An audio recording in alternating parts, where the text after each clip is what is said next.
नमस्कार सर्वांना, श्री स्वामी समर्थ. तर शुभ सकाळ. सकाळी म्हणजे ज्या दिवशी गावावरून आले त्या दिवशी बघितलं तर वरचा शॉवर जो आहे तो बंद पडलेला होता. लगेच संध्याकाळी मी सांगितलं घेऊन या आणि मग ते आणलेला होता. कारण आर्यन वगैरे शॉवरनंच आंघोळ करतात, त्यांना बरं वाटतं आणि उन्हाळ्याचं ते म्हणजे एक वेगळाच आनंद मिळतो. मग ते बंद पडलेलं होतं, त्यामुळे मग यांनी सकाळी जोडून घेतलं. त्याच्यानंतर मी लागलेले होते माझ्या स्वयंपाकाला. बरं, काल भरपूर साऱ्या कमेंट केल्या, भरपूर साऱ्या अशाही गोष्टी बोलण्यात आल्या की घर प्रपंच काम म्हणतेस, लाईफ कधी जगणार वगैरे. मला त्याच्याखाली एका ताईची आलेली कमेंट तिचं लय हसू आलं की मग काय फिरावं का, हिंडावं का, बाहेरच भटकावं का. तर बघा, ज्या ताईंनी कमेंट केली ना त्यांचं बरोबर आहे की आपण घर प्रपंचच म्हणत बसतो. आता मी गेलेली होती ना 2 दिवस गावी, त्यामुळे त्या कदाचित म्हणल्या असतील की बाबा तुम्ही राहिला नाही, तुम्ही लगेच आला वगैरे. तर सुट्टीला तर मी पुन्हा जाणारच आहे ताई नो, असं नाही की बाबा मी सुट्टी न घेताच आलेले आहे. फक्त मी जसं म्हणलेले होते की दोन कार्यक्रमाचा गॅप होता, मग एक सलग मला राहता येत नव्हतं. कारण पाठीमागे पण जेवणाचा हाल, किटोचा क्लास, ह्या सगळ्या गोष्टीचा विचार करून आलेले आहे. बाकी तुम्ही बोलतात ते पण योग्य आहे, आपल्या स्वतःसाठी वेळ काढणं गरजेचं आहे. मग ते माहेरी का असे ना. आणि मला तेच बरं वाटतं, थोडंसं माणसात गेलं, बसलं, उठलं. आईलाही बरं वाटलं, आईला खूप आनंद झाला. 2 दिवस जाऊ दे ना, 1 रात्र जाऊ दे, तिला खूप आनंद होतो. आणि मी एका व्हिडिओमध्ये म्हणलेले होते बघा की जेव्हा आई येते आपल्याकडं आपल्याला वेळ नसतो. मी आईकडे जाते, आई कामात असते. पण बघा, हे सगळं करता करता कधी दिवस निघून जातात आणि कधी एक वेळ अशी येते ना की आपल्याला वाटतं की यार आपण त्या वेळेला गेलो असतो, आलो असतो तर खूप बरं झालं असतं. त्यावेळेला बऱ्याच जणी पश्चाताप करतात. त्या गोष्टी मला नक्कीच कळतात, कारण आपली आई पण ज्यावेळेला सोनंदला आजीकडे जात होती त्यावेळेला तेच दृश्य होतं. कधी जाईल तेव्हा ती कामात, ती इकडं आली की ही कामात, हे असंच चाललं होतं. त्यातून पण वेळ काढून एकमेकाला आनंद देणं फार गरजेचं आहे. कारण योग्य वय असतं त्याच वेळेला आपण माहेरी जातो. उद्या किट्टो माझ्याकडे जर माहेरला यायला लागली तर मी थोडीच जाणार आहे माझ्या माहेरी. मी आता कशी येते ना सुट्टीला अशी येऊ शकणार नाही, कारण त्यावेळेला मला माझी लेक येणार सुट्टीला, याची मला ही असणार आहे. तोपर्यंत आईही थकणार आहे. बाकी तर सगळे असतात व्यवस्थित, आहे सगळं व्यवस्थित, पण आपल्याही घरी आपली लेक येते, त्यामुळे आपलं काय लक्ष असतं मुलीकडे. त्यामुळे माझं पण तुम्हाला एक सांगणं आहे की योग्य वय असतं आपलं माहेरी जाणं येणं, उन्हाळी सुट्टी घेणं म्हणा किंवा काही असू दे, सणसूद, जात जावा येत जावा, भले एक रात असू दे पण जावा. कारण त्याचं महत्त्व आपल्याला आता कळत नाही आहे, नंतर कळतं. असं मला जसं होतं आहे, जेवढं होतं तेवढं करते. आणि पुन्हा मी खास 8 ते 10 दिवसासाठी सुट्टीला जाणार आहे ताईनं. चला, आज लोणी एवढ्या लवकर निघालं, मला पटलं पण नाही आहे. टाकलं म्हणून तर का असे मोठेच्या मोठे गोळे आले बाहेर. म्हणलं आज चांगली गोष्ट आहे ना. कधी ना लोणी एवढं डोकं खाते आणि कधी ना एवढ्या फास्ट येते ना की असं वाटतं की बाबा एवढ्या काही सेकंदामध्ये लोणी आलं. असं चांगली गोष्ट आहे. आता त्याच्यामध्येच मी ना गव्हाचं पीठ जे आहे ते मळून घेतलेलं आहे. परवा कमेंट होती की ताई तू काय टाकलं नेमकं, ते काय कळलेलं नव्हतं, मी सांगितलं नव्हतं. तर ताक जे असतं ना त्याच्यामध्येच मी पीठ टाकते आणि मळून घेते. जर ते जास्त ताक व्यवस्थित आंबट वगैरे असेल तर मी डॉगींना घालते, कारण का त्याचं पांचट ताक वगैरे ते पित नाहीत. त्यांना एकतर खट्टा मिठा जास्त असतं ना, असं एकदम आंबट, तसं ताक त्यांना प्यायला बरं वाटतं. हे जे असं पांचट असतं ना पित नाहीत, मग तोंड घालतात आणि तसंच टाकून देतात. म्हणून मग मी ते वापरलेलं होतं. आज बऱ्याच दिवसातून मी बनवत आहे नाचणी सत्व. म्हटलं सकाळी सागरसुद्धा नाश्ता करून जाईल, तो पण सकाळी जातो.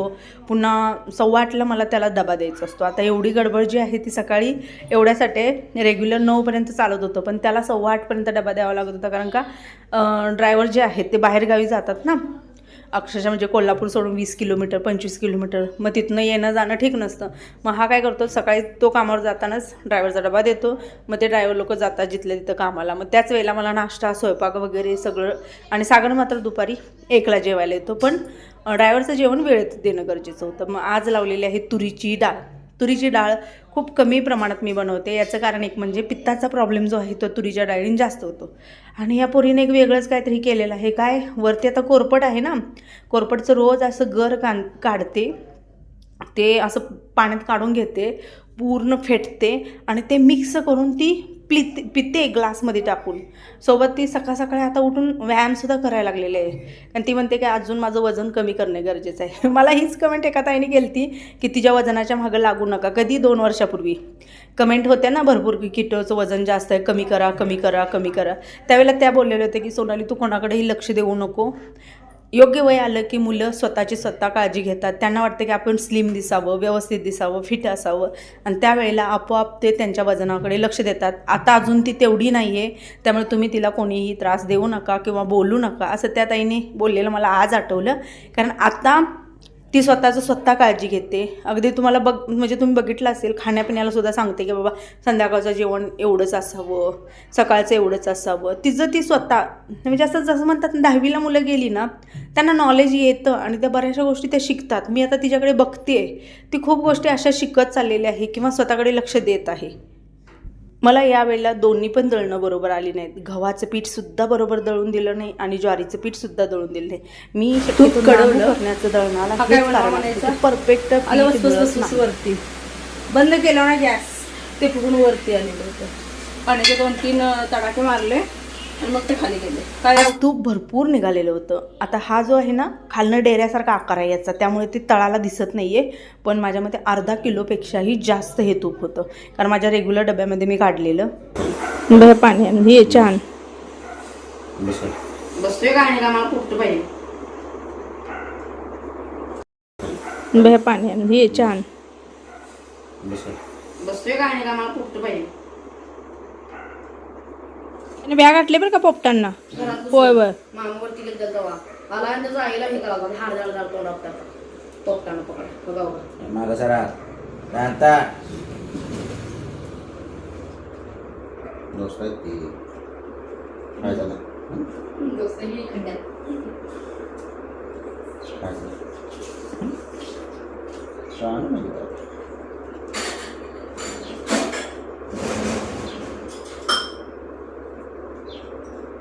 दे म्हणते, दे म्हणायला लागले पोपट दे मला. काय दोस्त आहे दोस्त मिठू मिठू ये ये ये ये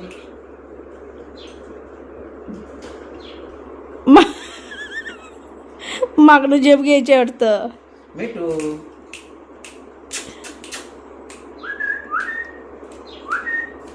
सगळं ही जी भांडं होतं ना, याच्यामध्ये थोडंसं पाणी टाकलं, ते पाणी गरम करून घेतलं आणि तेच पाणी मी म्हणजे आमटी केलेली होती ना त्याच्यामध्ये ओतलं, जेणेकरून तुपाचा पण अर्क होतो आणि असं वाटतं की आमटी वगैरे आपण तुपात बनवलेले आहे. म्हणून कधीही ते भांडे ना उकळवून घ्यायचं पाणी टाकून थोडंसं आणि गाळून आपल्या भाजीमध्ये आमटीमध्ये ओतायचं. हे टायमिंग होतं संध्याकाळचं माझी डब्याची तयारी सुरू होती.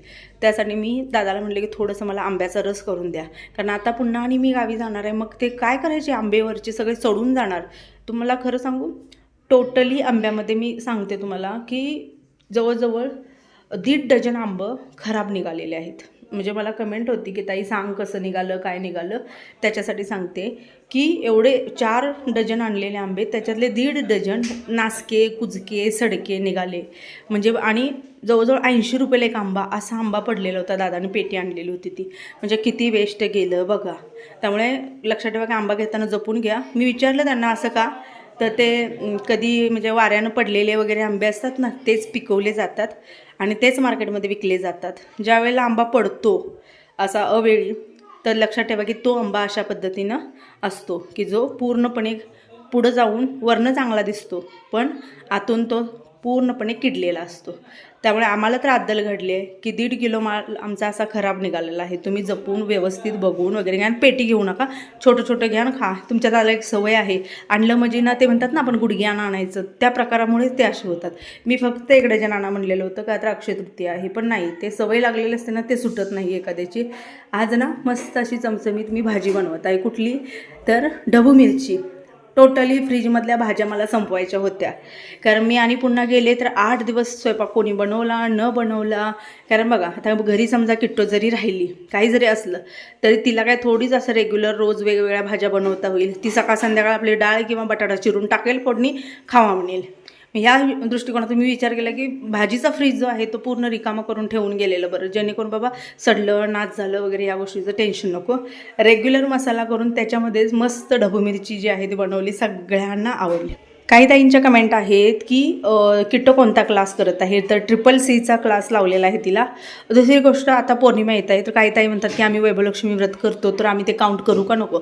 तर पौर्णिमेचं मी कधीच सांगितलेलं नाही ताईनो, त्यामुळे तो एक भ्रम काढा आणि तुम्ही व्यवस्थित बिनधास्त अशी छान पूजा करा, काउंट करा. तर आजचा हा व्हिडिओ सुरुवातीला आला होता पण पुन्हा मी एडिट करून टाकत आहे. त्याच्या मागचं कारण एक झालं तर सकाळी ना माझी आणि भैयाची हसता हसता बोलता बोलता अशी ओढाओढ असते ना अशी, आणि त्यानं माझं सकाळी गाऊन ओढलेला होता. ओढल्यानंतर तो टिपमधून निसटला आणि माझ्या लक्षात नाही आहे, कारण ते म्हणतात ना की स्वयंपाकाला यायच्या आधी ते होतं आणि तसंच शूट झालेलं होतं आणि ते तसंच गेलेलं होतं. त्याच्यामुळे ते लक्षात आल्यानंतर एडिट करून पुन्हा टाकत आहे. असो, मनापासून माफी मागते सर्वांना. श्री स्वामी समर्थ.